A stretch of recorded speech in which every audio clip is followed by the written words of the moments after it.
1 year after President Biden established a task force to reunite families separated at the border by the Trump administration. We're going to work to undo the moral and national shame. Homeland Security Secretary Alejandro Mayorkas tells NBC News exclusively the White House supports letting those families stay in the U.S. for good. You've said you want these families to be able to stay here permanently. What's the holdup? Is the White House supportive of this as well? The White House is 100% supportive of it, as am I, and we continue to advocate vigorously for it. That requires legislation. Welcome news for the more than 5,500 families separated at the border as part of the Trump administration's zero-tolerance policy and a pilot program that preceded it. Still unanswered whether the separations, called torture by Physicians for Human Rights and government-sanctioned child abuse by the American Academy of Pediatrics, will result in financial compensation for the victims. The Biden administration considering payments to families who were separated under President Trump's zero-tolerance policy. The administration backed out of those negotiations after details of a proposed monetary settlement leaked. Also an open question, whether there will be accountability for the Trump administration. Secretary Mayorkas saying the issues are outside of his purview. Will anyone ever be held accountable for what happened?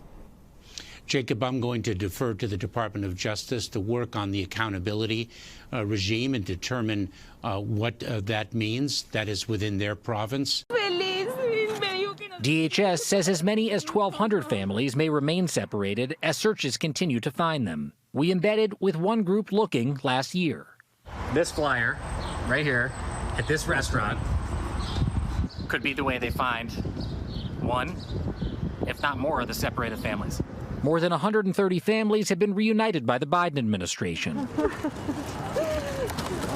And around 400 more are in progress. The task force executive director, Michelle Brunet, encouraging Americans to continue to support their efforts. If people could go back and remember that outrage, I mean, we tore families away from their parents, right? Tore them apart. Children were pulled out of their parents' arms.